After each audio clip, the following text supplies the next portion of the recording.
भारत एक ऐसा देश जिसकी आबादी 138 करोड़ है। हर जगह चहल पहल, हर जगह क्राउड, कैओस। लेकिन इतनी जद्दोजहद के बाद भी भारत एक बहुत ही आध्यात्मिक जगह है। यहाँ इतनी आबादी के बावजूद भी सुकून है। लेकिन कैसे? आखिर क्या है ऐसा यहाँ की हवा में जो इसे इतना खूबसूरत बनाती है, जो एकदम से मन को भा जाती है? आखिर क्यों दुनिया भर से लोग स्पिरिचुअलिटी को खोजते हुए यहीं आ जाते हैं?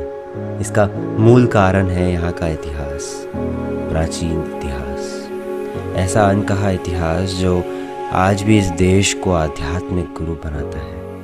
एक तरफ जहाँ ज़्यादातर आबादी modern world, materialism, capitalism, politics में डूबी हुई है, दूसरी तरफ आज भी ऐसे मनुष्य हैं जो उस जादुई इतिहास के साथ जुड़े हुए हैं। आज भी ऐसे लोग इस देश में रहते हैं जिन्हें दुनियादारी से कुछ लेना देना नहीं। ऐसे लोग जिन्होंने अपनी शांति खोज ली है, ऐसा आनंद ढूंढ लिया है जो सिर्फ कुछ पलों का नहीं बल्कि हमेशा के लिए है। ये लोग हैं साधु।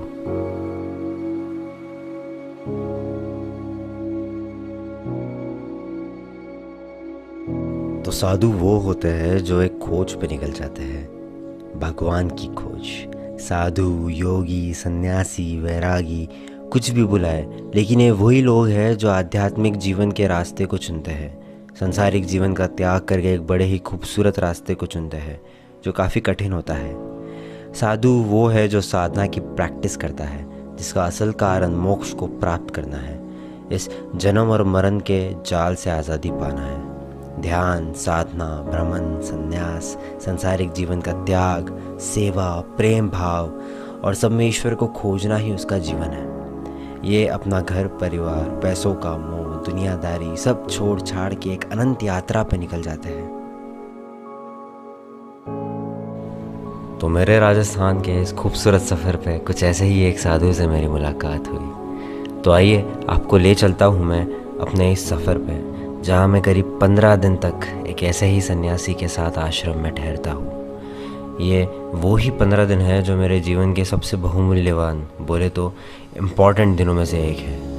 बहुत कुछ सीख गया, बहुत कुछ जान गया, समझ गया, और बहुत कुछ समझने की, जानने की चाह, भूख और भी ज़्यादा बढ़ गई। तो बस अपने इंट्यूशंस का, अपनी अंतरात्मा का पीछा करते करते निकल पड़ा मैं अजय सर के लिए।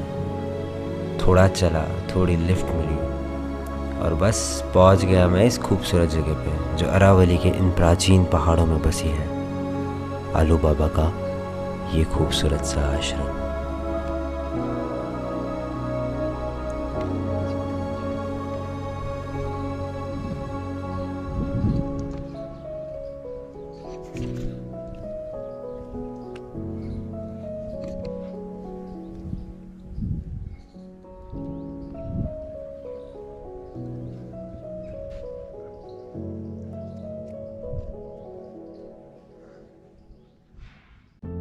तो यह आश्रम राजस्थान में बसे हुए एक छोटे शहर पुष्कर से करीब 10 किलोमीटर दूर है। तो अरावली के इन खूबसूरत पहाड़ों में बसे हैं आलू बाबा, और ये है आलू बाबा, एक बड़े ही तपस्वी संत जो पिछले 45 साल से सिर्फ आलू खा रहे हैं। तो भैया 16 साल की उम्र में बाबा ने अपना घर परिवार, सांसारिक जीवन सब त्याग कर दिया।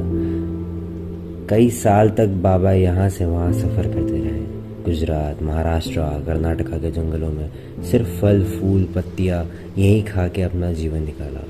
और उन्हीं जंगलों में इन्होंने साधना भी करी, धुनी लगाई, या फिर यूँ कहे कि तपस्या करी।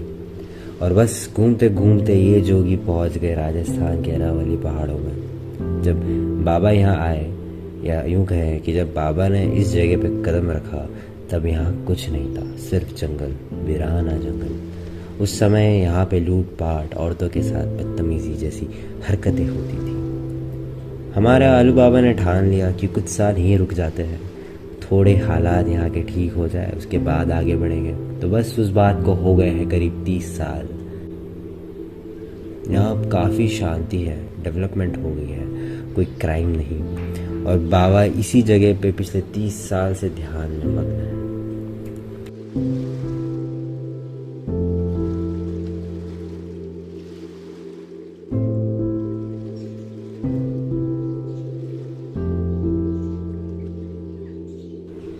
पर पिछले 45 साल से बाबा सिर्फ आलू ही क्यों खा रहे हैं? इसका मूल कारण है कंट्रोल। अपनी इंद्रियों पे, इच्छाओं पे, मन पे कंट्रोल। इस कंट्रोल को बरकरार रखने के लिए बाबा सिर्फ आलू ही खाते हैं, इसके अलावा और कुछ नहीं। पर सिर्फ आलू ही क्यों? उसके पीछे भी कई कारण हैं। पहला, क्योंकि आप उसे स्टोर करके रख सकते हो, वो जल्दी ख़राब नहीं होता। दूसरा, आलू से ही जड़ निकलती है जिससे आप पेड़ लगा सकते हो। उसमें इम्पॉर्टेंट एनर्जीज़ होती है जो आपके शरीर को चलाने में मदद करती है। यह एक ऐसी चीज़ है जो सब दे दे जिससे हम आसानी से सरवाइव कर सकें। इसलिए बाबा सिर्फ आलू खाते हैं। आलू के अलावा आलू बाबा को चाय भी काफ़ी पसंद है। यहाँ पे सिर्फ स्टार्टिंग में ये वाला पेड़ था और एक चट्टान थी। चट्टान भी ये जो मंदिर के अंदर है ना, ये वाली, उस पेड़ के नीचे बाबा चाय बनाते हैं। और ये चट्टान बस, और इसको ये सारा बनाना करना पूरा ये सब बाबा, ये बस खुलखुलिया भैरव है। 5 भैरव है। अच्छा। 5 Bhairav. Bhairav is the form, Aghor form of Shiva. Shiva. हाँ। ओम नमः शिवाय। ओम नमः शिवाय। हर हर महादेव।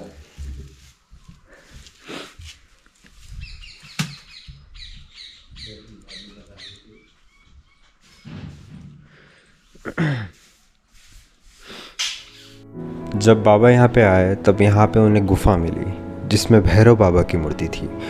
तो बाबा वहीं एक झाड़ के नीचे ठहर गए, उसके नीचे ही तपस्या करने लगे।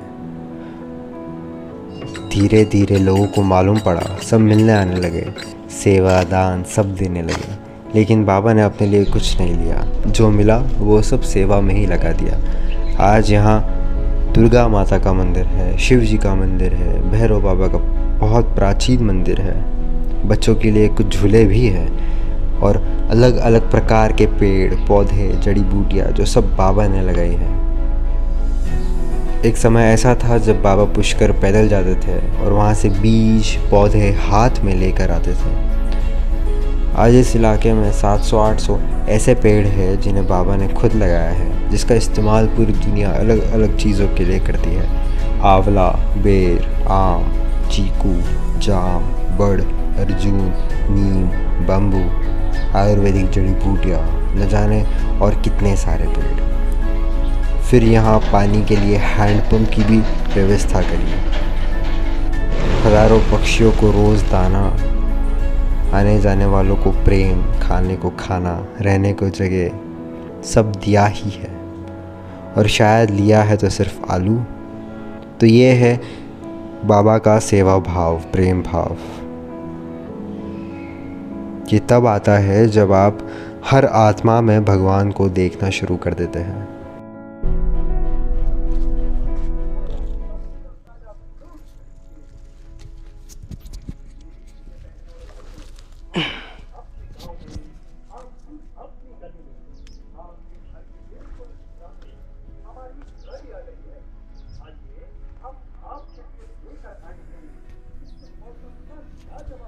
बहुत बढ़िया दवाई है, खांसी ऐसे नहीं चलती है, कोरोना में बहुत काम देती है। ये वाली जड़ी बूटी है। यहाँ पे नेचुरली उगे, बाबा ने लगाया था यहाँ पे। बाबा ने लगाया है। बाबा ने लगाया है। ये पेड़ कहीं नहीं मिलेगा कहीं। हाँ। इसके पत्ते पत्ते में काटा है, इसका भी देखना। चलो देखते हैं, चलते हैं। पहले पानी भर लेते हैं, आके पानी पी लेंगे। अभी ऊपर जाएंगे हम वो लेने को। सबका गला बैठा हुआ है यार ठंड के कारण, तो फिर बाबा ने बोला लाओ बना लो उसकी कोसा काढ़ा। जुकाम, काशी, आंसी, ठंडी अंडी में सब काम करती है। अरे क्या बात है, बढ़िया। मैं हल्दी का ही बना रहा था मैं बार बार, मेरे को तो वही पता था। एक और पिलोगे ना? हाँ नहीं, बस काफ़ी आते समय ले लेंगे।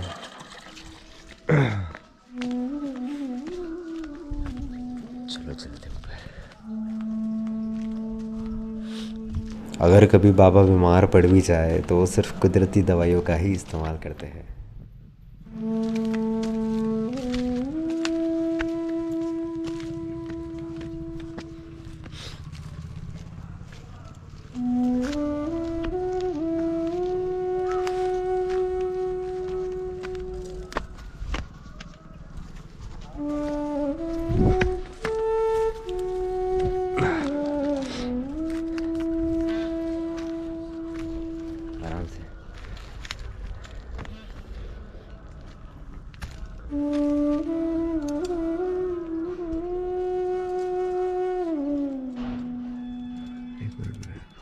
खट्टा बहुत है इसमें, पकड़ कर रखना है।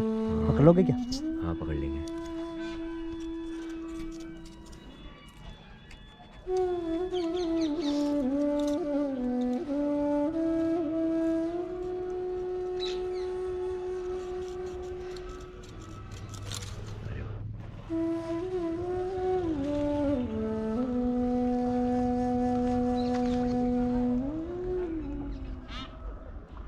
इसमें कांटे देखिए हर जगह। बाबा कहते हैं ये सारा पेड़ पौधों का ज्ञान उन्हें जंगल ने ही दिया है।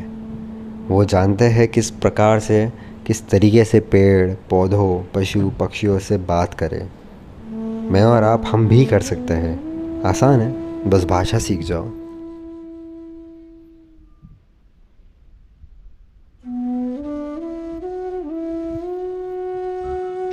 इसको पानी में उबालते हैं पूरा। इसको बांट के, हाँ कूट के, इसको कूट के। फिर हाथा खाड़ा बनाना पानी को हाँ, फुल पूरा जैसे गरम एक लोटा डाल दिया ना, आधा लोटा रहना चाहिए। हाँ फिर इसको चाट लो कपड़े से, कोई आप चाय बना छानने हाँ से। हाँ हाँ हाँ। थोड़ा ऊपर देख के आता हूँ मैं।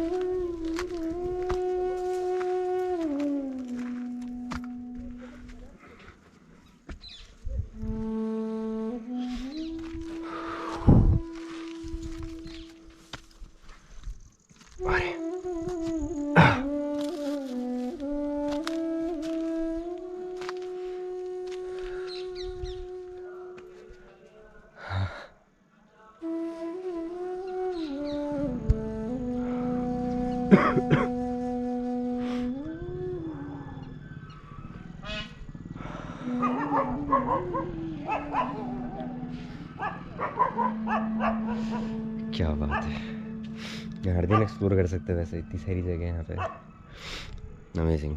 जाएंगे, जंगल भी जाएंगे, जल्दी जाएंगे। ये काढ़ा मैजिक ब्रू, बाबा की बूटी वाला काढ़ा पीते हैं, देखते कैसा लगता है। ठीक तो अभी भी हूँ, लेकिन फिजिकली बहुत वीक महसूस हो रहा है। मेरे को पता है मैं पुश नहीं कर पाऊँगा, अक्सर मैं कर लेता हूँ।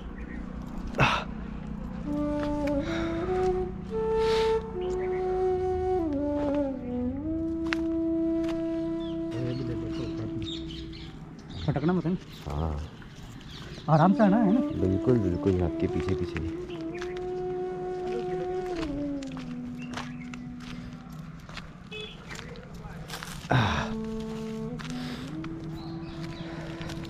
यहाँ के पत्थर फिसलते काफ़ी है, खसक जाते हैं ज़मीन मिट्टी। हमारे रोज की परिस्थिति से हाँ चलाता हूँ, पूरा डूंगर में ऊपर घूमता हूँ। अरे क्या बात है यार, बढ़िया आनंद आता होगा आपको।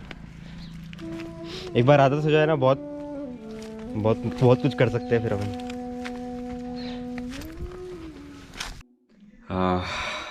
व्हाट्स अप पीपल, अभी समय हो रहा है रात के 9।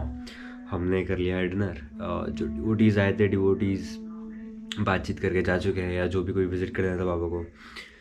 सो हमने कर लिया है डिनर। और आपको याद होगा मैं एक बूटी ले गया था, जड़ी बूटी।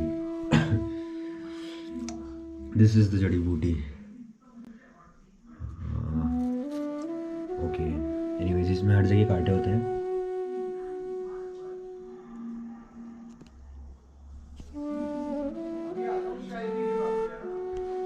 तो अभी करना क्या है, पहले तो चाय पिएंगे। इसमें ये सारा का सारा लेना, सिर्फ पत्तियाँ ही नहीं, इसका स्टेम भी जो कांटों वाला है वो सब इसमें लेके इस चीज़ से कूटना है, और उसका एक पेस्ट बन जाएगा पूरा। फिर उसको पानी में उबाल के आप कुछ तो भी काढ़ा जैसा बना के पिएंगे। अगर ये चीज़ आपके किचन में पक रही है तो कोई ये नहीं बोलेगा व्हाट्स कुकिंग, कोई ये बोलेगा व्हाट्स कुकिंग ब्रो। इसका स्मेल इतना ज़्यादा।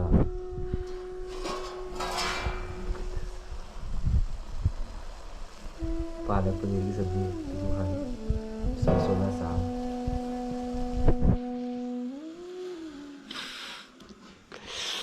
इसका टेस्ट भी बहुत कड़वा होने वाला है। It's good for you, ना, तो you have to pay price, you know, this is how nature works.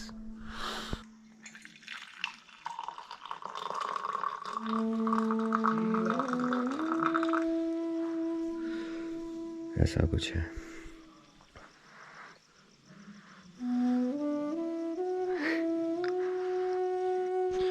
काफ़ी कड़वा है काढ़ा, जैसा मैं एक्सपेक्ट कर रहा था वैसा ही है।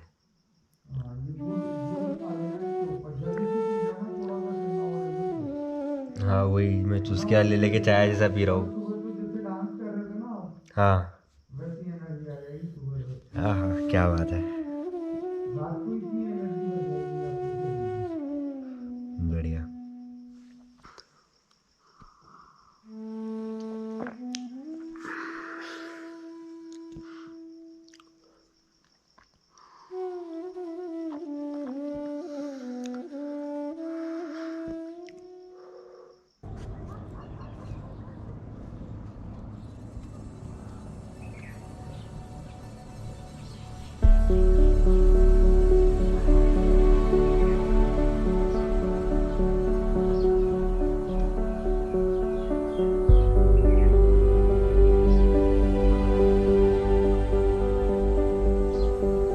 मेरे दिन यहाँ पे कब निकल गए मुझे पता ही नहीं चला।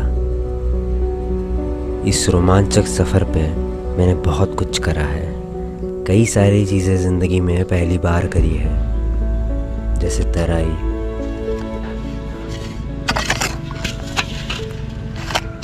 अबे इसको ऐसे पाँव के साथ सीधा।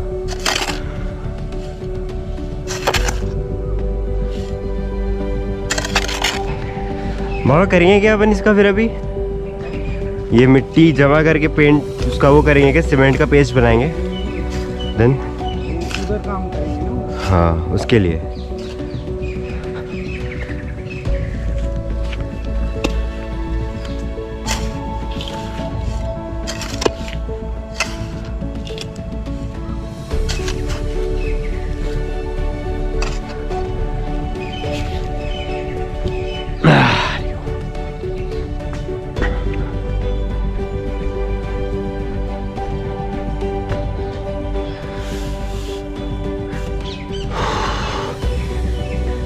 दीवार की पेंटिंग, छोटे छोटे कामों में अंकित बाबा जो आलू बाबा के शिष्य हैं उनका हाथ बटाना, कभी बर्तन साफ करना तो कभी कड़क ठंड में भी आग लगाना, कभी आग के लिए लकड़ी लेके आना।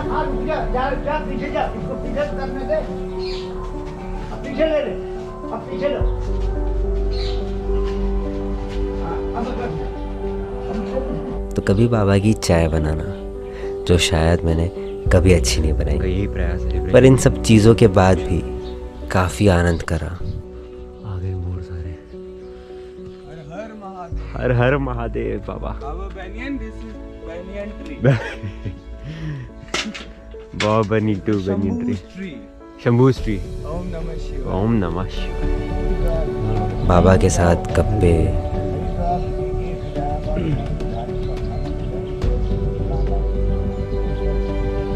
अंकित बाबा जिन्होंने मुझे अपने छोटे भाई जैसा प्यार दिया, मेरा काफ़ी ध्यान रखा, उनके साथ कई सारे खूबसूरत पल।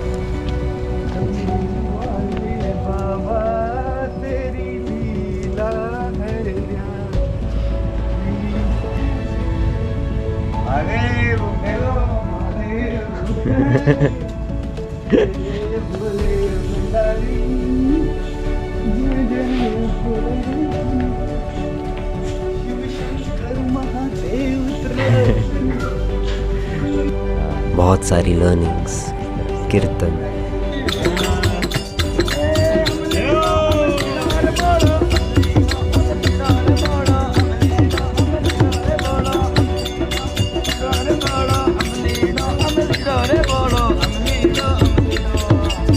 पहाड़ और जंगलों में हाइकिंग,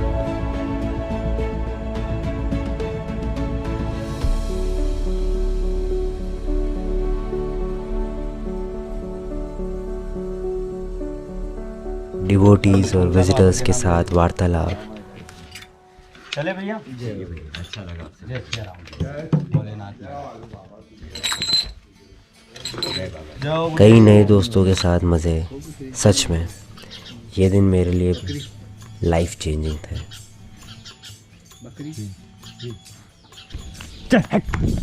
गाय को बगीचे से बाहर भगाने से पक्षियों को दाना डालने के बीच कब मेरा समय यहाँ ख़त्म हो गया ये पता लगाना तो बहुत मुश्किल है, लेकिन यहाँ कुछ दिन बिता के मेरा ईगो टच सा हो गया है।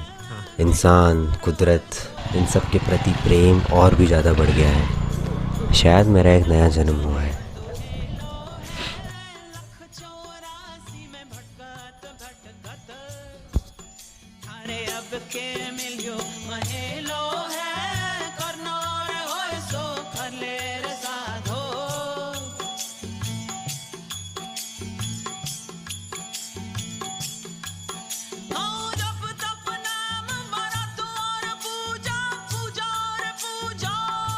तो देखो भाई लोग, लाइफ डेफिनेटली आसान नहीं है, कई चुनौतियां हैं, पर आप अगर मुझे पूछो तो मैं कहूँगा इट्स वर्थ इट ब्रो।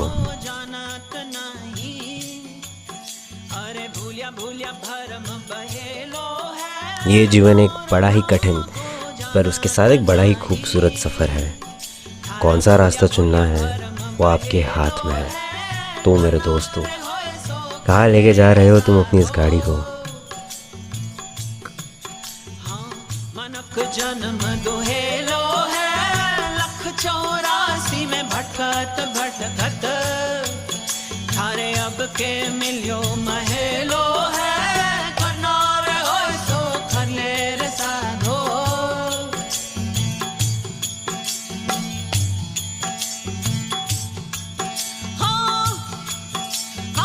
कोई कहे हरि बस बैकुंठा, कोई कहे गालों को है, कोई कहे हरि बस बैकुंठा, हाँ कोई कहे गौलों को है, कोई कहे शिव नगरी में साहिब, थारा जुगा जुगा हाट बहेलो है, कोई कहे शिव नगरी में साहिब, थारा जुगा जुगा हाट बहे